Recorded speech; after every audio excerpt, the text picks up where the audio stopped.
तो कुछ दिन से मैं ये पढ़ रहा हूँ कि कैसे cyber security expert ethical hacker और bad hackers fully undetectable payloads को बनाते हैं और मालवेयर्स को, जो मालवेयर्स होते हैं, पेलोड्स होते हैं, उनको कैसे बाईपास करा देते हैं एंटीवायरस के थ्रू। तो यही मैं पढ़ रहा था। तो मैंने गूगल किया, यूट्यूब किया, बहुत कुछ वीडियोज़ और टॉपिक्स आए, कुछ टेक्निक्स बताएं, बट मुझे समझ नहीं आया ये होता कैसे है। तो सबसे पहले मैंने समझने की कोशिश की कि कैसे, मतलब जो एंटीवायरस वगैरह होते हैं जो कैसे वर्क करते हैं। तो आप लोग भी चाहते हो अगर कि फुल्ली अनडिटेक्टेबल पेलोड्स बनाना है, या फिर आप लोग समझना चाहते हो कि कैसे एंटीवायरसेस जो आप लोगों के पेलोड्स वगैरह होते हैं वो कैसे डिटेक्ट कर लेते हैं, तो फर्स्टली आप लोगों को ये समझना होगा कि एंटीवायरसेस वर्क कैसे करते हैं। तो इस वीडियो में मैं छोटी सी वीडियो में यही बताऊंगा कि कैसे एंटीवायरसेस वर्क करते हैं और उनकी कौन कौन सी टेक्निक्स होती हैं जिसकी मदद से आप लोगों के पेलोड्स वगैरह को ये डिटेक्ट कर लेते हैं और क्वारंटीन या फिर रिमूव कर देते हैं। तो चलिए वीडियो में आगे बढ़ते हैं। तो जो एंटीवायरसेस होते हैं वो मेनली वेराइटीज़ ऑफ टेक्निक्स का यूज़ लेते हैं प्रिवेंट करने के लिए मालवेयर से, किसी भी पेलोड वगैरह से। तो इस वीडियो में कुछ जनरल ओवरव्यू देने वाला हूँ आप लोगों को। कुछ 3 से 4 ही टेक्निक्स होती हैं जो सभी प्रकार के एंटीवायरसेस, चाहे वो विंडोज़ हो या फिर मैक फ्री हो, चाहे वो किस 7 एंटीवायरस हो, कोई भी टाइप का एंटीवायरस होते हैं, जो सॉल्यूशंस होते हैं, वो ये 3 जो हमारी टेक्निक्स होती हैं उनको जरूर यूज़ करते हैं।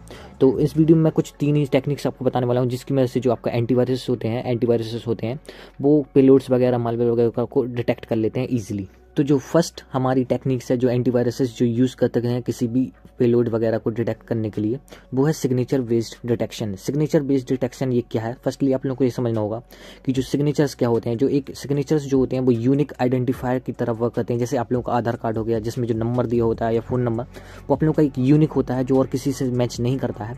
इसी टाइप का एक सिग्नेचर बनाता है। ये क्या होते हैं, जो मान लो बहुत सारे जो निकलती रहती हैं वल्नरेबिलिटीज़ या फिर पेलोड्स वगैरह या फिर मालवेयर वगैरह निकलते रहते हैं, तो जो डिटेक्ट हो जाते हैं उनको फिर एक जो कंपनीज वगैरह होती हैं, उन कंपनीज जो ओनर जिन पे अटैक किया गया था उन मालवेयर के थ्रू, वो कंपनीज क्या कहती हैं, इनको एक सिग्नेचर दे देती हैं, एक असाइन कर देती हैं सिग्नेचर। तो अगर तब भी, और एक डेटाबेस होता है, एक इन सिग्नेचर्स का बहुत बड़ा डेटाबेस होता है जिसमें सारे सिग्नेचर जितने भी मालवेयर और पेलोड्स अभी तक ढूंढे जा चुके हैं, मतलब डिटेक्ट किए जा चुके हैं किसी भी एंटीवायरस या कंपनी के थ्रू, उन सारे का एक डेटाबेस क्रिएट कर दिया गया है। और उन डेटाबेसेस में इन सारे मालवेयर और पेलोड्स को नेम करके उनके सामने उनका यूनिक आइडेंटिफायर सिग्नेचर मतलब लिख दिया गया। तो ये सारे जो सिग्नेचर बेस्ड जो डेटाबेस होता है, ये सारे एंटीवायरसेस के पास अपने मतलब सिस्टम में अपलोडेड होता है इनके सर्वर पे। तो जैसे ही आप लोग कोई भी फाइल या फिर एप्लीकेशन फाइल, सॉफ्टवेयर कुछ भी यहाँ पे इंस्टॉल करते हो, तो सबसे पहले ये क्या करता है, एंटीवायरस उसको स्कैन करता है और उसको चेक करता है कि जो सिग्नेचर आपके मतलब उनके डेटाबेस, सर्वर डेटाबेस में है, अगर उनसे मैच कर गया उनका सिग्नेचर, तो वो जो क्या होगा, वो मतलब जो हमारा एंटीवायरस होगा वो उसको डिटेक्ट कर लेगा और बता देगा कि इसमें मालवेयर हो सकता है, और हमको बता देता है और उसको रिमूव कर देता है, क्वारंटीन कर देता है। तो कैसे वर्क करता है ये सिंपली आप लोगों को इतना समझना, एक डेटाबेस है जिसके अंदर सारे मालवेयर जो वेल नोन मालवेयर्स हैं, नोन मतलब जितने भी ढूंढे जा चुके हैं मालवेयर, उन सारे मालवेयर्स को नेम करके उनको एक सिग्नेचर दे दिया जाता है।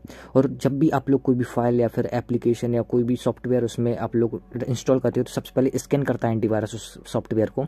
तो जैसे ही अगर उसने उस सिग्नेचर से स्कैन हो गया, मतलब मैच कर गया, तो आप लोगों का ये मतलब मालवेयर डिक्लेयर कर देगा। नहीं करता है तो आप लोगों को बाईपास होने देगा और इसको यूज़ करने देगा। तो ऐसे एक टेक्निक तो ये है सिग्नेचर बेस्ड, जो आप लोगों को सिंपली समझ में आई होगी। तो आप कुछ देख सकते हैं, सिग्नेचर कुछ इस टाइप का होता है जिसमें नंबर वगैरह किसी भी टाइप के यूनिक आइडेंटिफायर जैसे आप लोगों को असाइन किया जाता है अलग अलग कंपनीज के द्वारा। तो आप लोग समझ गए सिग्नेचर बेस्ड कैसे, सिग्नेचर के थ्रू सिग्नेचर बेस्ड इसका नाम दिया गया है। जैसे यूनिक सिग्नेचर होता है आप लोगों का, ऐसे ही मालवेयर और पेलोड्स के भी यूनिक सिग्नेचर्स होते हैं जिनके थ्रू। तो अब जैसे कई मालवेयर्स और पेलोड्स वगैरह जो होते हैं उनके सिग्नेचर्स हमारे मतलब एंटीवायरस डेटाबेस में नहीं होते हैं। तो जो एंटीवायरस होते हैं जो उनको कैसे डिटेक्ट करता है विदाउट सिग्नेचर्स, तो इसका एक और टेक्निक है जिसका यूज़ करते हैं जो एंटीवायरस सॉल्यूशंस, उसका नाम है ह्यूरिस्टिक बेस्ड डिटेक्शन। जिसमें ये क्या करता है, ह्यूरिस्टिक बेस्ड डिटेक्शन में क्या होता है, मान लो किसी मालवेयर या पेलोड का जो सिग्नेचर है वो डेटाबेस में नहीं है, तो वो सेकंड टेक्निक का यूज़ लेगा, जिसमें वो जो सॉफ्टवेयर या एप्लीकेशन या फाइल होगी उसकी बिहेवियर को चेक करेगा कि किस तरीके से वो बिहेव कर रहा है उस एप्लीकेशन, या कोई सॉकेट ओपन कर रहा है, कोई पोर्ट ओपन कर रहा है, कि कोई कनेक्शन बना रहा है, कोई आईपी पोर्ट वगैरह से कनेक्शन बना रहा है।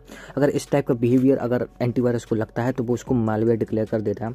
और भी इनके अंदर प्री डिफाइंड जो वो होती हैं, रूल्स होते हैं कि कैसे बिहेव करेगा, तो क्या करना है क्या नहीं करना है। तो मैं सिंपल बता रहा हूँ, ह्यूरिस्टिक बेस्ड यदि सिग्नेचर भी नहीं है डेटाबेस में, तो इसके अनुमान के थ्रू, ह्यूरिस्टिक का मतलब होता है अनुमान, अनुमान के थ्रू ये क्या करते हैं, इन पेलोड्स मालवेयर को भी डिटेक्ट। तो इस टेक्निक से जो क्या एंटीवायरस जो होते हैं वो रियल टाइम में मॉनिटर करते हैं प्रोग्राम के बिहेवियर्स को, फाइल हो चाहे वो प्रोग्राम हो या फिर कोई भी सेटअप फाइल हो, कुछ भी सिस्टम फाइल हो, इन सारे सबको रियल टाइम में मॉनिटर करता है। यदि कोई भी सस्पिशियस बिहेवियर इनको मतलब एंटीवायरस को लगता है तो उसको वो तुरंत ही रिमूव कर देगा या क्वारंटाइन कर देगा। तो ये सेकंड मेथड थी। तो यहाँ पे जो थर्ड डिटेक्शन टेक्निक्स है एंटीवायरस जो यूज़ करते हैं वो है एनोमली डिटेक्शन। एनोमली डिटेक्शन का अर्थ कर लो आप अनयूजुअल बिहेवियर, जो आपने ह्यूरिस्टिक में पढ़ा उसमें अनयूजुअल बिहेवियर तो देखते हैं कि बिहेव जो नॉर्मल फाइल या प्रोग्राम जो नॉर्मल बिहेव करते हैं उससे हट के अगर बिहेव कर रहा है। सेकंड, अनएक्सपेक्टेड चेंजेस, मतलब आपके सिस्टम फाइल्स में चेंजेस होने लगे या फिर जो सेम फाइल है वो कहीं और चली जाए, ऐसे चेंजेस होते हैं ना, आपके आइकन्स चेंज हो जाए, आपके बैकग्राउंड चेंज हो जाए, ऐसे अनएक्सपेक्टेड बिहेवियर, अनएक्सपेक्टेड चेंज होने लगे आपके सिस्टम में। तीसरा, जो सिस्टम सेटिंग्स हैं वो भी चेंज हो जाए सारी, आपने डिफ़ॉल्ट कर दी सारी, बाय डिफ़ॉल्ट हो गई सारी सेटिंग्स, आपने कुछ अपनी कॉन्फ़िगर की थी वो बाय डिफ़ॉल्ट हो गई। ये आप जो एंटीवायरस जो थर्ड जो टेक्निक होती है एनोमली, इसका यूज़ करके डिटेक्ट करता है कोई पेलोड है आपके सिस्टम में या फिर कोई मालवेयर है।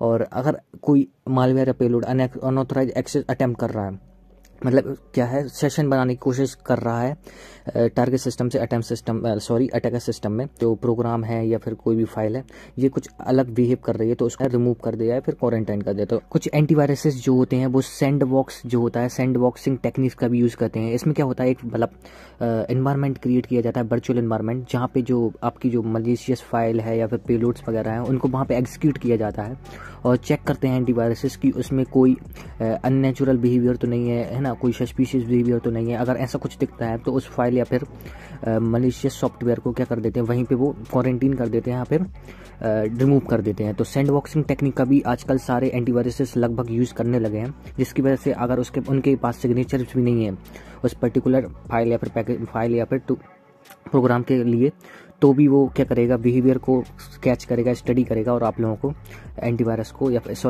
क्या करेगा, आप लोगों के मालिशियस सॉफ्टवेयर या फिर पैकेजेस को डिलीट कर देगा या फिर क्वारंटीन कर देगा। तो मैंने आप लोगों को एक छोटा सा ओवरव्यू दिया है कि कैसे एंटीवायरसेस अलग अलग टेक्निक्स का यूज़ करके आप लोगों के जो पेलोड्स वगैरह होते हैं फिर मालवेयर्स वगैरह होते हैं उनको डिटेक्ट करता है और उनको क्वारंटीन या फिर रिमूव कर देता है। तो ये छोटा सा ओवरव्यू था, इसकी बहुत मतलब इसकी और भी आप लोग पढ़ सकते हैं उसके बारे में, कैसे डिटेक्ट करता है और यूज़ वर्क करता है एंटीवायरसेस। बट इतना आप समझ जाओगे कि इसकी वजह से फिर आप लोग क्या है, इनको फुल्ली अनडिटेक्टेबल पेलोड्स कैसे बनाना है ये समझ जाओगे। जब मैंने एंटीवायरसेस की वर्किंग नहीं समझी थी तो उससे पहले मैं क्या सोचता था कि जो मतलब मालवेयर्स या पेलोड्स वगैरह होते हैं उनको जो एंटीवायरसेस कंपनीज या एंटीवायरसेस सॉल्यूशन होते हैं वो कैसे डिटेक्ट कर लेते हैं। और जो क्या होता है, कई बार आप लोगों ने हमेशा जो अभी नए आए हैं साइबर सिक्योरिटी में ज़्यादा मतलब डीप नॉलेज नहीं रखते हैं, तो वो लोग क्या करते हैं, जो गूगल क्रोम हो गया फिर कहीं से ऑनलाइन जो इंटरनेट से क्या करते हैं, जो टूल्स इंस्टॉल करते हैं, पैकेजेस इंस्टॉल करते हैं, जहाँ से फिर वो पेलोड्स क्रिएट करते हैं। सबसे ज़्यादा फेमस एक टूल या फिर पैकेजेस का नाम ले सकते हैं एमएसवेनम। कई बार बहुत अच्छे पेलोड्स वगैरह क्रिएट किए होंगे अलग अलग ऑपरेटिंग सिस्टम के लिए। तो आप लोगों ने कभी ये नहीं सोचा कि कैसे ये जो एंटीवायरस सॉल्यूशन होते हैं जो मेरे पेलोड्स को कैसे डिटेक्ट कर लेते हैं। तो मैं कभी भी अलग अलग टूल का यूज़ किया, मैंने ये भी सर्च करके टूल्स को इंस्टॉल किया तो कैसे फुल्ली अनडिटेक्टेबल पेलोड क्रिएट करूँ अलग अलग टूल की वजह से।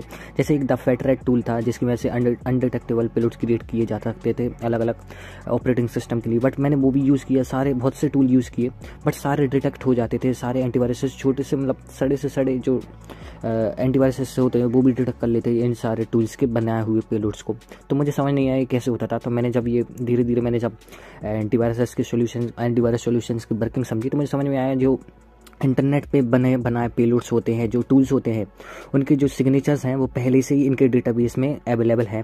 इसलिए जो क्या करते हैं, जो पेलोड्स जब भी हम क्रिएट करते हैं और किसी भी इंटरनेट टूल की मदद से, इंटरनेट से डाउनलोड किया गया टूल को इंस्टॉल करते हैं और उसकी मदद से हम जब क्रिएट करते हैं पेलोड्स को, तो वो जो सिग्नेचर है उनके डेटाबेस में पहले से ही है, इसलिए वो डिटेक्ट कर लेता था। तो आप लोग चाहते हो कि आप लोगों का जो पेलोड्स वगैरह है कोई भी एंटीवायरस कंपनी डिटेक्ट ना कर पाए, तो आप लोगों को सबसे पहले क्या करना पड़ेगा, खुद से आप लोगों को अपनी प्रोग्रामिंग लैंग्वेज की मदद से ही अगर आपने सीखी है तो अच्छी बात है। अपनी प्रोग्रामिंग स्किल के थ्रू ही आप लोगों को अपना पेलोड क्रिएट करना पड़ेगा, और ऐसा क्रिएट करना पड़ेगा कि जिसको डिटेक्ट करना बहुत ही मुश्किल हो। अलग अलग टेक्निक्स होती है विजन्स की, वो भी आप लोग पढ़ सकते हो, तभी आप लोगों का जो पेलोड्स है वो अनडिटेक्टेबल और फुल्ली अनडिटेक्टेबल बनेगा। तो यही मैं आप लोगों को बताना चाहता था कि फुल्ली अनडिटेक्टेबल पेलोड्स आखिर बनता कैसे है। तो आप लोगों को सिंपली खुद से ही पेलोड्स को क्रिएट करना पड़ेगा अपनी प्रोग्रामिंग स्किल के थ्रू, तभी आप लोग फुल्ली अनडिटेक्टेबल पेलोड क्रिएट कर सकते हो और बाईपास कर सकते हो एंटीवायरस। आई होप आप लोगों को वीडियो अच्छी लगी होगी।